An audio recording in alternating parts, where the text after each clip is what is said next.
I remember being in the Army, 1971 or so, Vietnam era stuff. I wasn't one of those guys over in Vietnam, but I was in the very last, I think the very last lottery where they were deciding they were going to randomly pick people to serve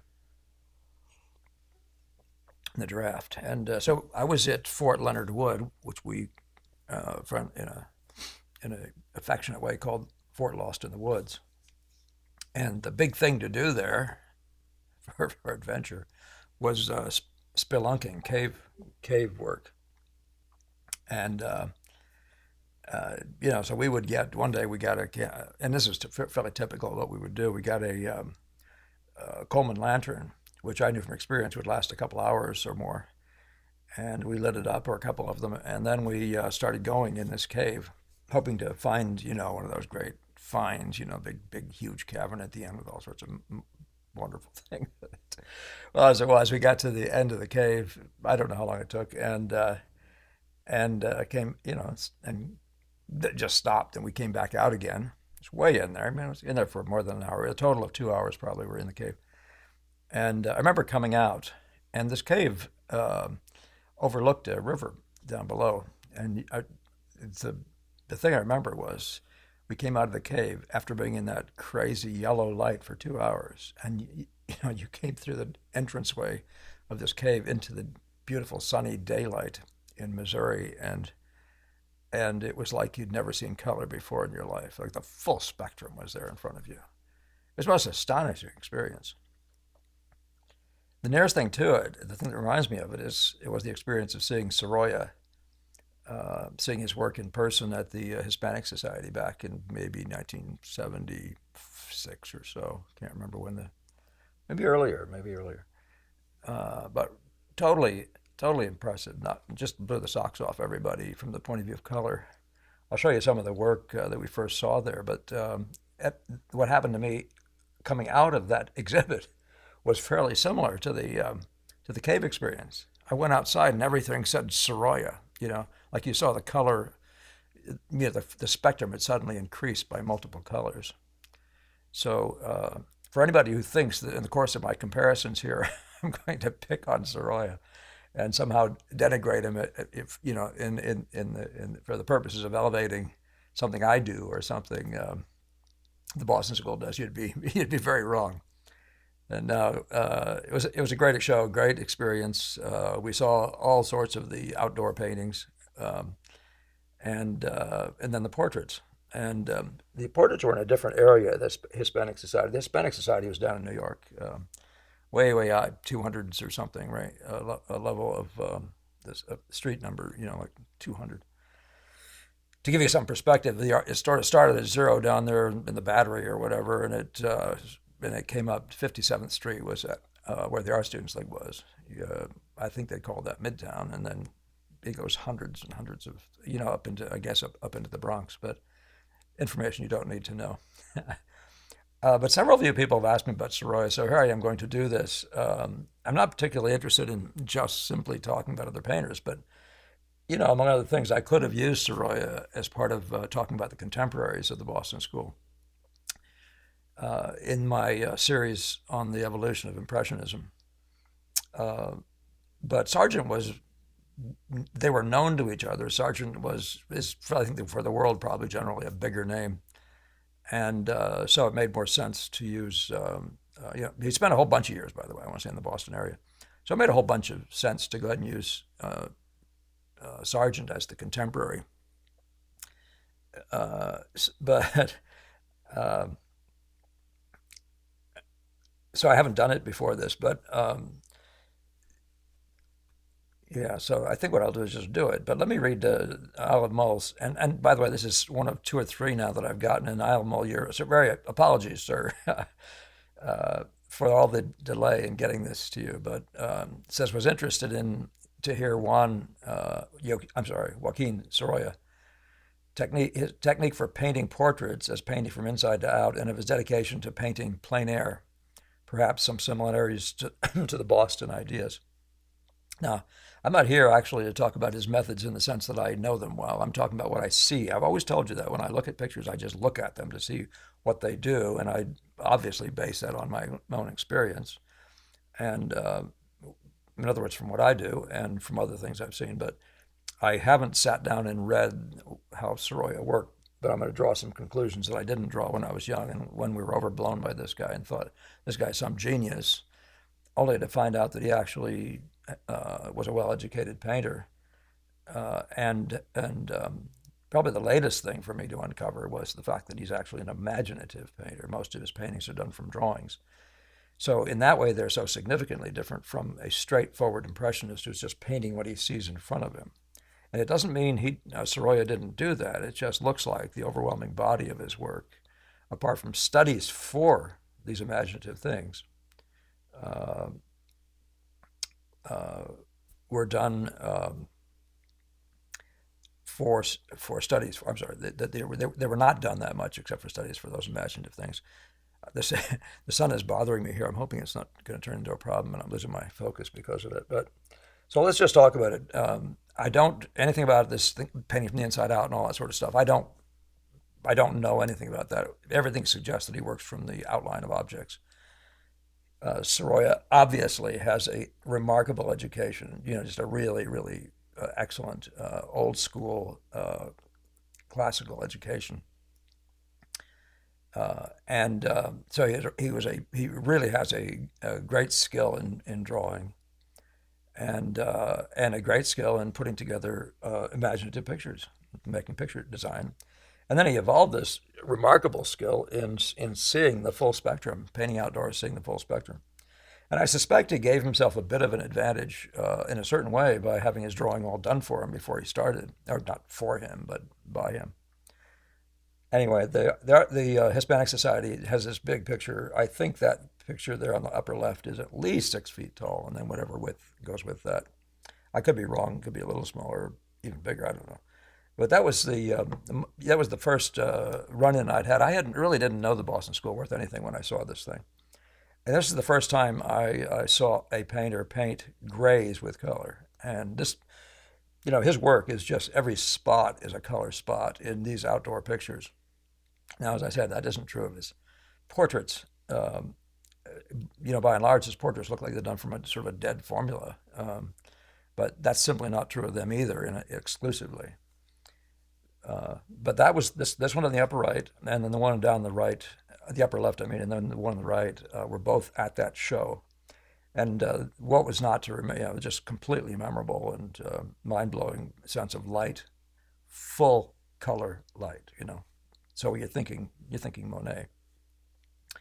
The one just below that, by the way, looks like a study for a picture like the one above.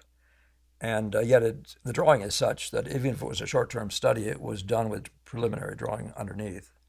So that's one point you might want to consider Isle of Mull. And I think you've given your name before, so my apologies for not remembering or doing it. So let's go to the next slide. The other picture was available to me was the upper one here, which in person didn't appear this rich, but it's one with the crippled children. And this does two things to our conversation. It makes us realize the early Sorolla was a social, in a sense, a social realist, concerning himself with the conditions of mankind and that sort of thing. These were crippled children being helped by some charity. It looks like a church-related charity by the way they do it. And so these are looks like little boys at the beach, orphanage. What are we thinking? Or just simply a bunch of crippled children getting an opportunity to go to the beach. So very poignant. And of course, there's that example of really nice drawing and all the rest, nice composition. And then the one below I just showed because it's a nice example, sort of characteristic of his work, where he starts putting in lots of figures. And I had one, and I was going to show it. I thought it couldn't possibly be his; it was so bad. But it shows how difficult it is to get the perspective right. You'll probably be able to find it online, but it was so awful. But by the way, this isn't a critique of Sorolla. That's what we all do to get to a better place. And so when he was first sorting that out, that must have been then. But he had kids on the beach. He had the cattle and the boats and all that stuff out there. but it never really got together, and it didn't have the unity, prospectively speaking, that these tend to have as he gets further along. So these are beautiful examples. They're real tours de force, and again, I'm telling you this now by starting here that these are imaginative paintings in the same sense as the Sergeant with a similar title earlier. It's impressionistic in the sense of its light, the truth of its light, and its observed light, and that sort of thing. It's unimpressionistic in the sense that when we say impressionism, to the extent that if we say that and mean painting this slice of nature as is, it's not that. These pictures are pieced together from drawings, and then the color appears to be done in life. By the way, bunches of this stuff appears to have been even gleaned from photographs. And yet the color of the light isn't something you could have made up, and the photographs couldn't possibly do that in those days. So the notes he's hitting here are, they're, and the intensity, which is really that thing that makes him impressive. This intensity of color at this really high value is not something you can just come by without being able to see relationally, and so, etc. All the things we talk about. Still, think of the old classical education where you learn to draw figures, learn to group figures, and learn to put them all together in an environment, right? The classic El Jaleo, but the classic model of Western academic painting. It's the education you got. But there's plenty of pictures where it looks like he's going out there and sitting there and just doing virtually what Monet does. He does seem to use, he has no fear of the amount, he uses thick paint. And I want to say that about the Boston School, that I think Tarbell and Benson saw a show of his work in New York.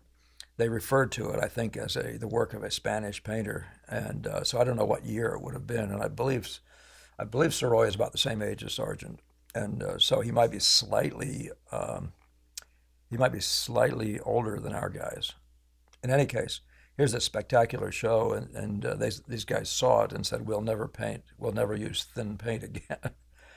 And I guess they more or less stuck to that. Old habits die hard, and good strategies do too, especially good strategies. So I bring it close up here to show you, the sort of the life in the color. We talked about the intensities, the chromas. In the shadows, you put color in your shadows, and you're going to get atmosphere much more than if you make them dead.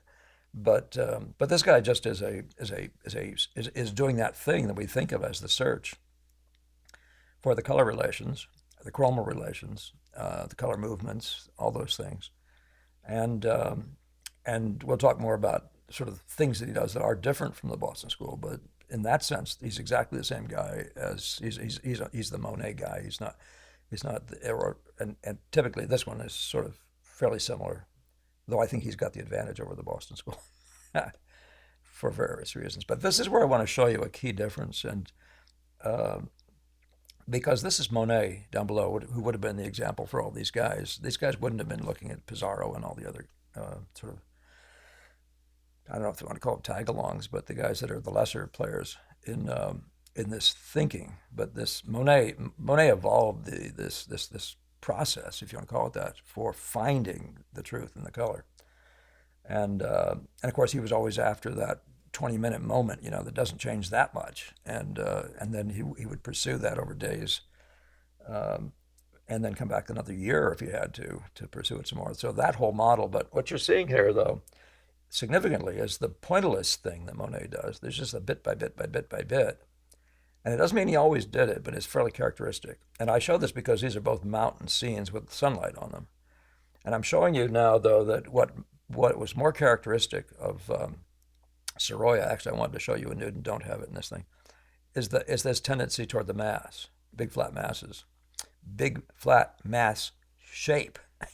So you can call it planar, you can call it anything you want, but this thing is a search for whatever comes. It doesn't put a demand on you to articulate this. Let me get my happy color again. It doesn't put pressure on you to get this shape, whereas Sorolla's does appear to be trying to get you a particular, these whatever boxes of color, these little cutouts, if you want to call them that. By the way, just to put it in perspective, there's no way in the world that Monet has the same drawing background as Sorolla, even close. I mean, Sorolla is a really well-educated draftsman, well-schooled, that might be a better word. And doesn't mean that Monet doesn't care about it. It's just that he comes in. He does definitely come in through the back door. It looks like Sorolla is really doing early drawing in most of the stuff I show you of flat patterns, sort of cutaway cutouts, and it shows more and more as we go along. But I just wanted to show you the difference.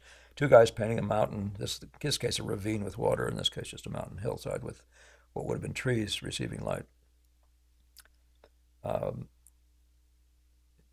Okay, so by the way, if you want to see something a little bit similar to this, you might look at Hibbard's work, and Hibbard would certainly have seen Sorolla's work, but Hibbard was a Boston School trained painter. But he tends to use larger blocks of color like this. He does not paint impressionistically the broken color, which the Boston School guys sort of mess around with. Some do more, some less, and sometimes more and sometimes less. So, so here's what I mean. So in both these cases, he's painting what he looks to be painting somebody standing out or sitting out. And you can see what his orientation is around drawing shapes around things. So I'm not saying any more than that. He might have done, I'm going to show you in a minute, I'm a drawing for a portrait, and he's actually sitting there in front of a canvas with this entire drawing of his apparently new bride. This entire painting is drawn in charcoal and with values even. So my sense of it is that he goes out there and does a lot of line work. Somebody asked me about that in a recent video. He does a lot of line work, and then he glues his color into it, a little bit more like Paxton would do. And you can see similarities in their lay-ins, like the nude by Paxton and the nude by Sorolla, which I didn't show here, which couldn't find for this. But you can see the orientation around flat units, little cutout, flat units, flat, everything cut out. Major, it's the idea of just like a Boston School thinking in the sense of majors versus minors. But the Boston School comes at their masses just a little bit differently, and at least we think in terms of Tarbell. That's another one I should have shown you, but you've seen before.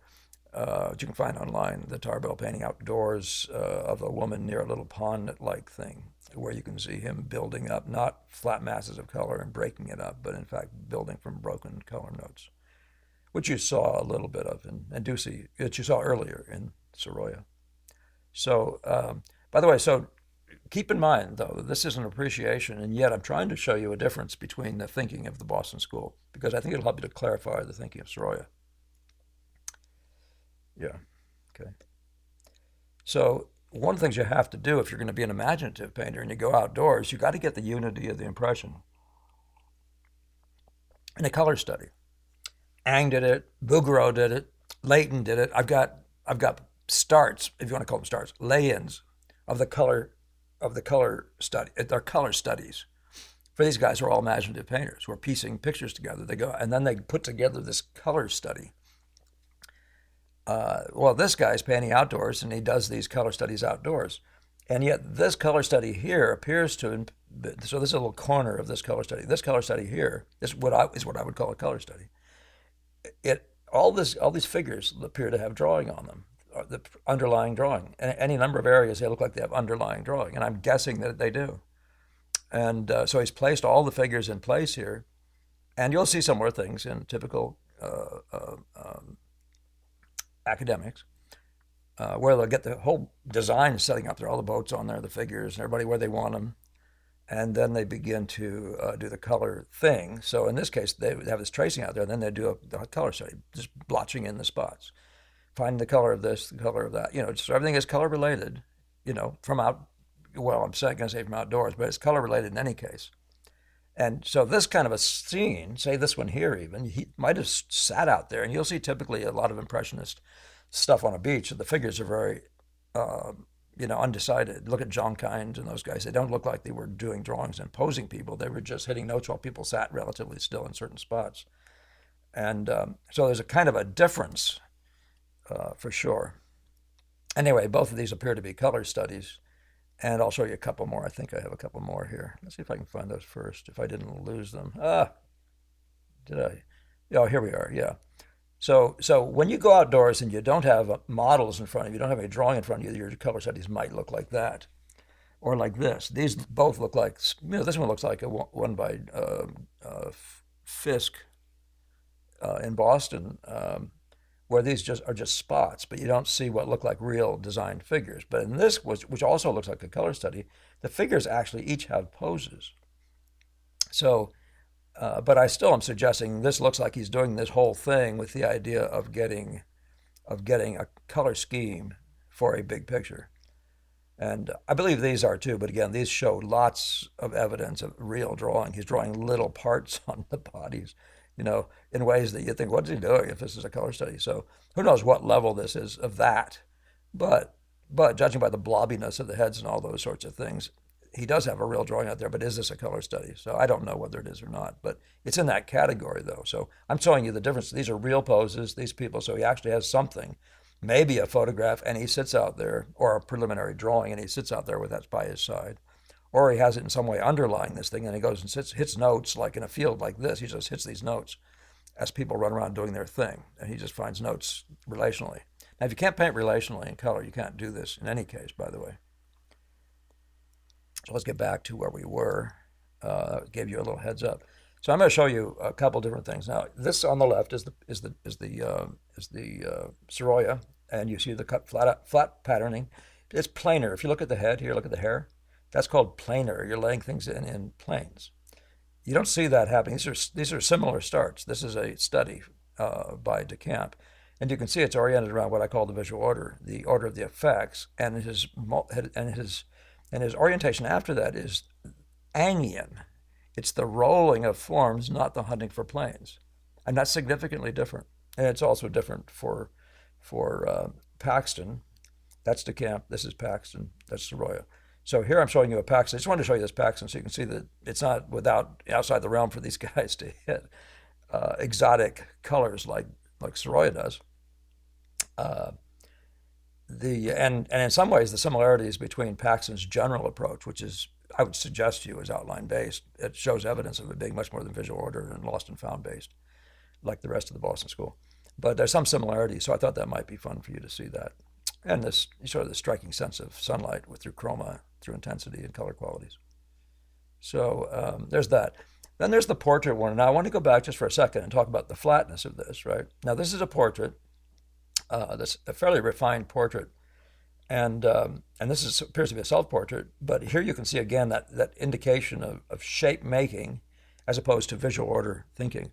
This one here is a lot more like Zorn, who thinks a little bit more like the Boston School. But it's certainly more oriented around the feeling of light and chromatic light, like outdoors, than this one is. This one's sort of a typical. You set something up this dark, you'll find a beautiful color spot, but you may not have another beautiful color spot in the whole gray picture, depending on what the values are. So that's not anything except sort of a Sargent model, and other British painters in particular, or maybe Spanish in particular, I should say. Type of thing where you get the colors to feature on the face by making a lot of really serious darks around them. But I won't say any more than that. But in each of these, you'll see a planar look. There's a planar orientation. It does feel very different from what I'm about to show you at the Boston School. Before I jump to that, though, I want you just to take a look at this. This is his wife posing. I'm told. I haven't studied this stuff that way, but here's the model in any case. And here's this guy with a charcoal in his hand, and he's done this entire drawing. It looks like it could be just about anything. It looks like it definitely is. He's drawing from outlines. If you look at that hand over there, you can look at these things up closer. Put them on a big screen, whatever. You can find them all online. These aren't things I invented. But this is fascinating because this is evidence that the guy did a complete drawing before he even began to put color in. And I'm not saying this to say anything bad. I'm just simply saying that when you're doing imaginative work, you got to sort of do this step by step. I mean, you're a god if you can go out there and paint a kid running. I mean, so he didn't. He did drawings, whatever the drawings amounted to, or he used photography. And we do know that he used photography. So now I'm going to show you this is a tarbell on the right, and this same portrait by Sorolla on the left, and you'll see immediately again this orientation around effects and rolling forms, and this has that planar look again, which you can just see by the marks, the planar sort of thing that goes on, whatever you want to call that. It's a way of understanding values, by the way, and there isn't any sin in it or anything like that. I think the Boston School had more of an orientation about making it like than to make it like through a method where the method hung over you. I say that, and then you can probably find the same thing with certainly some of their outdoor work where the method is obviously heavy on them. So, but but there's such a difference, such a significant difference. In portrait, two portraits are really, in one sense, relatively similar. This tendency to paint a black X and stuff like that, I won't be looking at this black, but you see the movement of color in the background in other places. He's very, Tarbell and the Boston School guys are very into that thing about studying the movement of color and every aspect of it, even in a dull portrait like this, when they could do it. But you make the difference up for yourself. These are two beautiful portraits.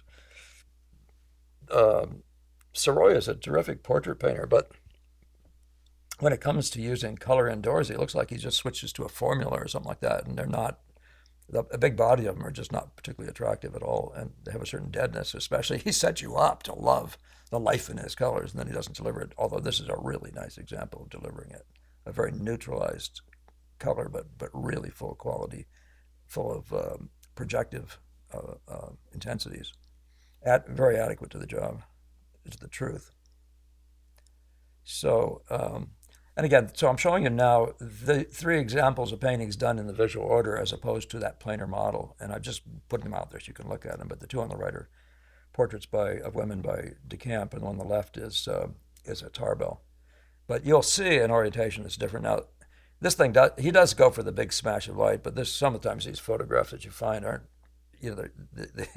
this is undoubtedly seriously exaggerated values. I say that because I've seen so many photographs of this. I've never seen this in person. I don't even know where it is. I think that's Frick and his daughters. So that might be where you see it. You might be able to see it at the Frick Gallery or someplace.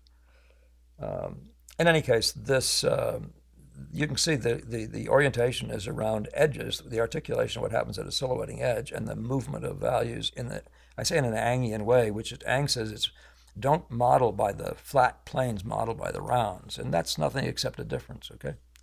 I'm not telling you there's a good or bad, okay? And I tend to do the same thing here. I don't prefer to model by the planes. Just mentioning it, though, because there's something in the work, for example, of certainly the stuff that's associated with the Barg world that is planar. By, and again, this is an example of that, this imaginative work where all these pieces appear to be pieced together. This thing is in the same class, and we found tons of photographs of this thing online, of the fish and stuff like that. Remember, Sorolla's father-in-law was a photographer. I guess a top photographer, maybe a photographer to the Queen or something or other. So he had access to any photography that he wanted, even if he didn't have photograph skills himself. Sorolla, oops.